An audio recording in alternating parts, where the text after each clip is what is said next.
Alright. During this video, I'll talk about my top 5 nootropics going into 2019. Number 1 would be Noopep, number 2, Caffeine, number 3, Rhodiola, number 4, Lion's Mane, and number 5 would be L-Tyrosine. Let's start with Noopep. What I like about it is the 3 things it's responsible for, I'd say, in my opinion.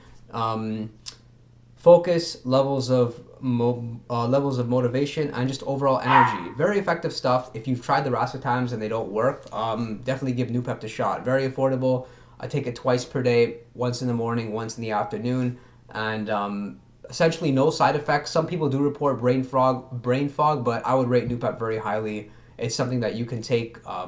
It's safe. You can take consistently, and you don't really need to take a cycle off of it. If anything, maybe like something like 4 weeks on, 1 week off. So that's Noopep. Number 2, let's talk about caffeine, which is responsible for a lot of things. A lot of things that it's favorable for in terms of body composition, like building muscle, losing fat, increased performance, great stuff. And then cognitively speaking, most people do experience more focus, a little bit less social anxiety, overall more energy. So, and I think cycling off caffeine is something a little bit overrated.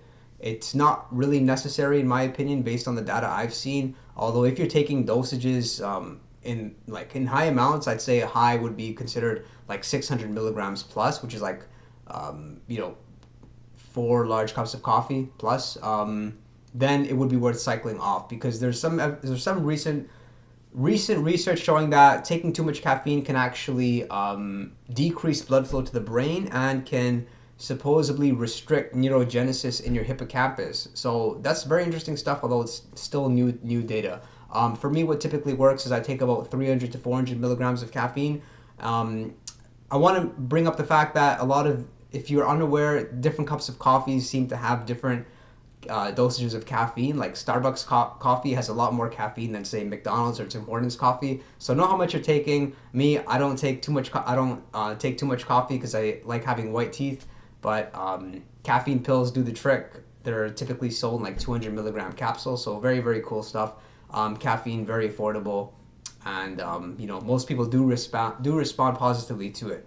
Nootropic number 3 I want to cover is Rhodiola, which is an adaptogen that I rate very highly. Been taking it on and off for about 5 to 6 years. And the best thing I can relate it to is sort of like you take a good dose, like 300 to 400 milligrams. You just feel like you've had a 10-minute nap. I mean, it helps fight fatigue. You feel a lot less stress. You just feel more energy and better mood. So very cool stuff. Take it free form, so don't take it with a meal, in my opinion. One of the strongest adaptogens. I like it more than ashwagandha. I like it a lot more than, let's say, bacopa as well. I'd rate it very highly. So buying in the powdered form, it does taste very, very bad. So you'd probably want to try capsule form. I'm used to it now. I do just take in the powdered form. It's disgusting, but whatever. If you have a milligram scale, then you could just do that. I mean, yeah, you'll get used to the taste.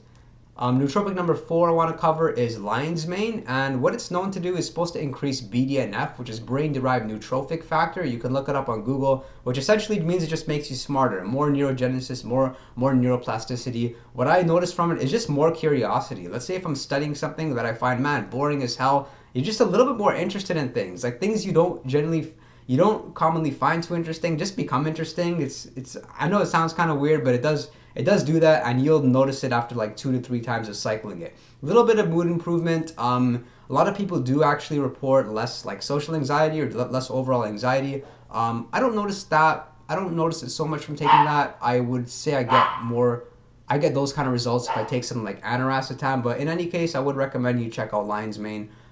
If you do buy the powdered form, don't get any water in it because it just turns all clumpy, and that keeps on happening to me.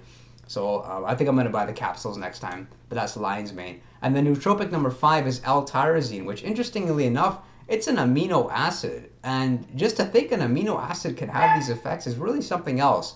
What people use it for is more focus, a little bit better levels of energy, better mood enhancement. It's essentially like caffeine. If you can imagine like a clear, like a clean sort of non-drug-like caffeine, you'd say it's L-Tyrosine. Just it has a much shorter half-life, so you'll take it and you could experience kind of like good focus for about 60 to 90 minutes. So the ideal scenario when you take L-Tyrosine is you essentially take it and let's say if you have to sleep a couple hours later, you would prefer you take that over something like caffeine. Because for me personally, I mean, if I take caffeine, that's it. I can't achieve deep sleep if I'm taking it too close to night, for example. But I first discovered L-tyrosine when I was looking at pre-workout formulas, and just I tried a couple different pre-workouts like Super Pump 250 and NO Explode, and I noticed just they made me feel a lot different. Just more energy, and like the cognitive effects were very, very interesting. So I deconstructed like a pre-workout formula back then, I think it was Super Pump 250, and then it just was wondering, okay, what kind of ingredients are responsible for this really good focus that I feel, and then you find out it's that they dosed L-tyrosine in very high dosages, and it's just very interesting. When you dose L-tyrosine with caffeine, they seem to work synergistically with one another, and just it's a strong, very, very pronounced effect. So I would recommend you check it out, L-tyrosine. It's commonly found in high concentrations in chicken breast and as well as egg whites, but the magic really happens when you take it free form, so when you don't take it with any other food. So I'd say fasted or a couple hours after a meal. Yeah, I would recommend you check it out in the powdered form, or if you buy the capsules, Now Foods sells it in 500 milligrams and 750 milligrams. And hope that information was helpful, guys. Sorry for my dog that's been barking in the background, but as always, if you want me to review a future supplement nootropic drug, a supplement nootropic / drug in a future video, just let me know. Really, really appreciate everyone's support and comments about my page, and you guys clicking subscribe. I really wasn't expecting this. I just kind of put out these videos for fun to see what happens, and the response has been good, so it's encouraging. I look forward to seeing you guys next time.